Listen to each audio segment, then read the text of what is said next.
Hello, everyone. Welcome to Save News TV. Today we have breaking news that the Supreme Court of the United States has upheld the ban on transgender surgeries and puberty blockers for minors. So let's get into it right now. So this is coming hot off the press. And let's see here. We're going to enlarge this at the Supreme Court today has upheld the decision by the Tennessee lawmakers court document that it is illegal for surgeries for minors and puberty blockers. So let's go over here. The Supreme Court has Tennessee 2024. Let's see if I can get some license. Join the growing number of states restricting on transgenders surgery treatments for minors. So we're going to also let me share this with you, and this is the breaking news. And I want to share this with you. Let me share my screen with the right thing. Okay.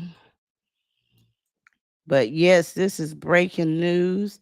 This is definitely a win for children and parents. Tell me what you think. I think it's a win. Here we go.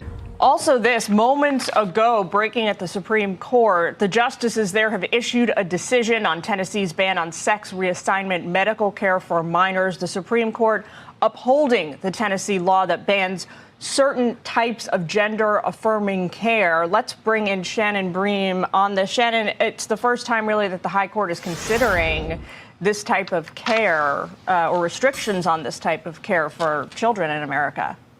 Yeah, and this has been one of the most watched cases of the entire term because there are many other states that also have some kind of limit or ban on trans treatment for minor children. So this has gotten a ton of attention, and essentially the court's ruling 6-3. There are concurrences and breaks here and there, but the majority opinion says this. They says this case carries with it the weight of fierce scientific and policy debates about the safety, efficacy, and propriety of medical treatments in the evolving field. They say there are a lot of different studies out there. They came up during arguments, some of them saying other countries have limited or backed off these treatments for minors, but they say that's not our place, our decision to make, but essentially says our role is not to judge the wisdom, fairness, or logic of the law, but just to ensure that it does not violate the equal protection guarantee of the 14th Amendment. They said this law survives that scrutiny. So essentially concluding that it does, we leave questions of policy to the people, their elected representatives, and the democratic process, essentially saying Tennessee has passed this law. We're not going to step in. We think that it passes the constitutional muster of the 14th Amendment. So Tennessee can continue under this law to ban specific treatments that are trans-related for minors.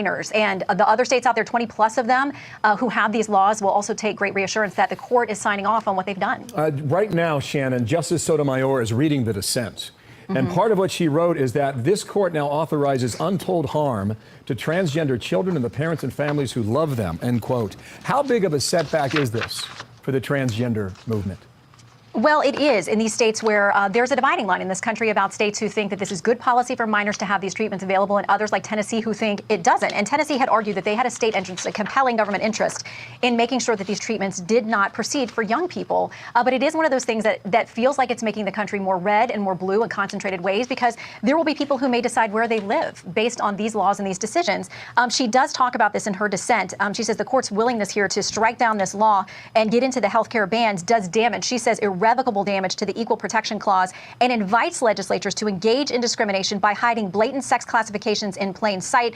Again, as you said, she said, without second thought, you're increasing untold harm to transgender children, their parents, and their families. She says there's no constitutional justification for this, so I dissent. So a split there, a big decision. We didn't think we might get it until next week. There are a few more percolating out there, but this is one we've been watching. Shannon, we know that this decision wrapped in consideration for puberty blockers and hormone therapy. What about surgery, the other contentious? issue? Well, that wasn't a part of this case, essentially, which was, a little bit of a mystery to folks about why that part of this was not challenged. But there are different parts to this law. So for right now, what it's saying is none of the puberty blockers can be done. None of those hormonal things can be offered to kids. Maybe there's another legal fight to come over the surgery aspect of this.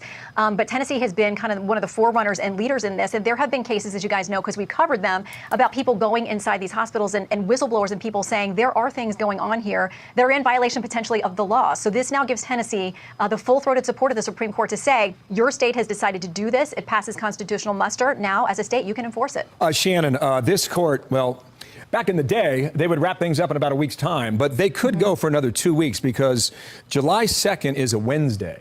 So they've gone past that, the June 30th deadline that we've seen in recent years. So that's possible. But you think about the other cases, and there's a big one on birthright citizenship. Right. Do we consider that to be the highest priority case before them now? And could that come last? I would say yes on that, because it gets to the underlying issue of those nationwide injunctions, which have marked this second Trump presidency. Can a single federal judge, some 600-700 of them around the country, can they shut something down nationwide? So it came to the court in that vehicle of the birthright citizenship case, but it's much broader because it will tell us whether this court thinks a single judge can shut down policies nationwide.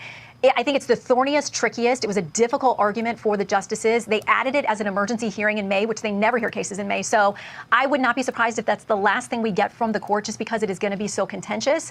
They went overtime last year into July, so I wouldn't be surprised with all the emergency petitions they have pending, in addition to their regular work, that we may go into July this year. Julian. All right, Shannon, thanks for jumping on that with us. You got it. Shannon, as we wait, just hang with us one moment here. We can go through the blog. There's a readout that's happening between the justices, and I don't know. But what is your sense about this ruling when it comes to the measure of emotion the justices looked at this? Is it a little more packed with emotional heat? Do you read? It was very heated during the arguments. It was extended time. There was a lot of back and forth between the justices themselves. Sometimes you get the feeling that the advocates who are there arguing in front of them are sort of secondary to the arguments they're having with each other on the bench. And this was one of those cases. I mean, it definitely is something that stirs up a lot of passions on both sides. It's a huge cultural issue. And justices don't always read their dissents from the bench like we hear Justice Sotomayor is doing now. But they do it when they're very fired up and they really want to make a statement about exactly what they're objecting to. So it's not uncommon. It doesn't happen with every case, though, and it generally signals that there is some real heat there. Now, remember, in recent weeks, we've given you a ton of unanimous decisions, and people have been like, oh, my goodness, look at the court and all the ways it's kumbaya. Well, the tough ones were coming. We knew this was coming, so the unanimity will only last so long. One more here, and just help our viewers understand this. Amy Coney Barrett is saying that she notes the court does not resolve whether or not transgender status constitutes a suspect class. And then she says, I write separately to explain why, in my view, it does not. So that gives me the indication that this story is not over, or further explanation is required, or it's forthcoming. At least with respect to this Tennessee law, the case is closed, but it does kind of signal where they may be going in the future. There are certainly other cases on this topic that are going to wind up before the court. They get thousands of appeals every year. She does have a concurrence here. It's we're clocking it at 118 pages, so I haven't read everything just yet, but this opinion. But she does signal about some of the future conversations that they're probably going to have here, because remember, there have been big cases. Justice Gorsuch in recent years made a lot of news on a case that was about what sex means in the law when it says you're protected on the basis of sex. Does that mean simply a biological gender? Does it mean being part of the LGBTQ class? Does it protect trans, sexual orientation, those kinds of things? So there are really weighty questions the court has not fully answered in every potential context. And this is certainly one of those cultural moments and issues that she's signaling we're going to have to get more deeply into this. Okay, just put a fine point on this. This affects Tennessee. Does it cover the other 25 states, yes or no? It will, because the Supreme Court has said if the law is modeled basically in the same framework as Tennessee, those states should feel that they do have now the stamp of approval of the Supreme Court. Now, if these laws are significantly different, they could maybe another challenge could be provoked.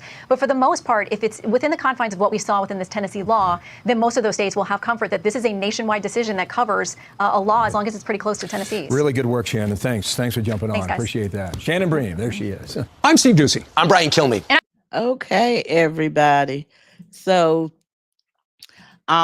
we've heard it here that the Supreme Court has upheld the Tennessee law banning transgender puberty blockers and things of that nature for minors. And there was 25 states that joined in with this lawsuit. And it is nationwide if states align with the doctrine that was in the lawsuit with Tennessee. I see this as a win. If you want to do something to your body, do it to your body when you get 18 or older. As a child, your mind has not fully developed. I think it is a travesty to have children make such lifelong, irreversible decisions and their mind has not fully developed. If they are, when they get grown and they want to follow through with that path, then fine, do what you want to do with your body. It's your body. As they say, it's your body, it's your choice. But as a minor, this is a life-changing, irreversible process that they go through. So anyway, the Supreme Court has upheld that. You can agree or disagree with me. Get down in the comments section and let me know exactly how you feel. We're going to come back with other lives today because we have some other breaking news. All right. Thanks. Bye.